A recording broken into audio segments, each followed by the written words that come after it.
देखिए, जब मैं मनोहर लाल खट्टर को हरियाणा का पर्यवेक्षक बनाने की वजह समझने की कोशिश कर रहा था, तब मुझे एक और बात पता चली। बड़ी दिलचस्प है यह बात। मनोहर लाल खट्टर और शिवराज सिंह चौहान दोनों ही संघ के कार्यकर्ता स्वयंसेवक हुआ करते थे। इन दोनों के बीच पहले भी रिश्ते बहुत अच्छे थे और आज भी अच्छे हैं। प्रधानमंत्री नरेंद्र मोदी और मनोहर लाल खट्टर के संबंध भी बहुत अच्छे हैं। जब पीएम मोदी और खट्टर संघ के कार्यकर्ता थे, तब दोनों लंबे अरसे तक एक साथ रह चुके हैं, काम भी कर चुके हैं। बीजेपी की टॉप लीडरशिप ने संघ को कन्विंस करने का जिम्मा अगर मनोहर लाल खट्टर को सौंपा है, तो उसके पीछे भी ये बड़ी वजह हो सकती है। बीजेपी को भरोसा होगा कि शिवराज को रिप्लेस करने के प्लान में खट्टर अपनी पूरी भूमिका अच्छे से निभाएंगे।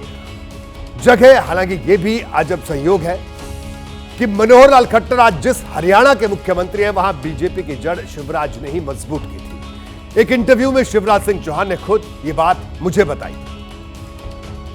हरियाणा में एक फैसला किया था, अकेले लड़ने का फैसला किया था। कई लोगों ने कहा था कि आत्मघाती है, सीट नहीं आएगी। मैंने कहा था कि सभी सीटों पर लड़ेंगे तो एक बेस खड़ा होगा और भविष्य में भारतीय जनता पार्टी फिर अपने दम पर चुनाव जीतेगी और सरकार बनाएगी। तो उस समय वो सुविचारित फैसला था। हम उस समय सीट नहीं जीते, लेकिन सारी सीट हम लड़े और अंततः भारतीय जनता पार्टी हरियाणा में अकेले सत्ता में आई।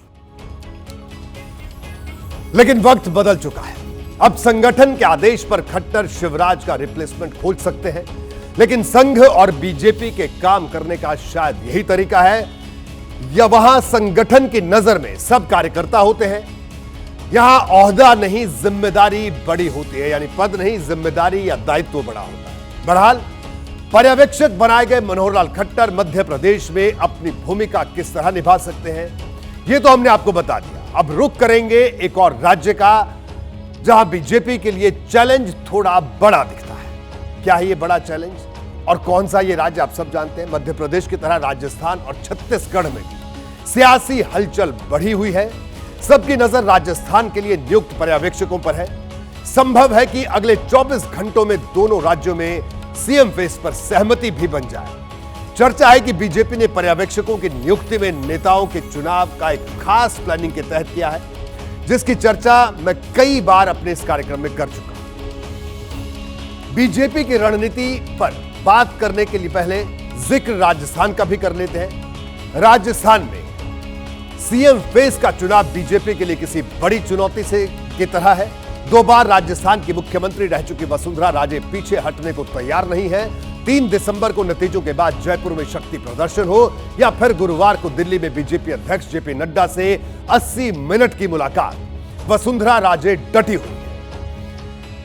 पक्की खबर है, बीजेपी अध्यक्ष जेपी नड्डा से मुलाकात के लिए वसुंधरा राजे पूरी तैयारी के साथ गई थी। मुलाकात के दौरान उन्होंने हर एक लोकसभा क्षेत्र और विधानसभा क्षेत्र का लेखा जोखा जेपी नड्डा को सौंपा और बड़ी लंबी चर्चा भी की। वसुंधरा राजे ने यह भी बताया कि अलग अलग विधानसभा क्षेत्रों में बीजेपी की जीत और हार के क्या कारण रहे। वसुंधरा राजे ने उन उम्मीदवारों की लिस्ट भी जेपी नड्डा को दी जिनके टिकट के लिए किसी नेता ने पैरवी की थी। वसुंधरा राजे ने बाकी नेताओं को लेकर अपने ऊपर लग रहे बागियों के जो आरोप लग रहे थे, उसका भी जवाब दिया।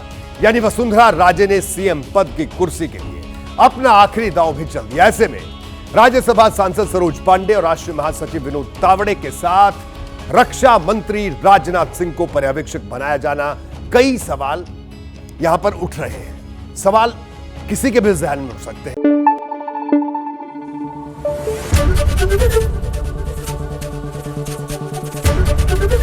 एबीपी न्यूज आपको रखे आगे।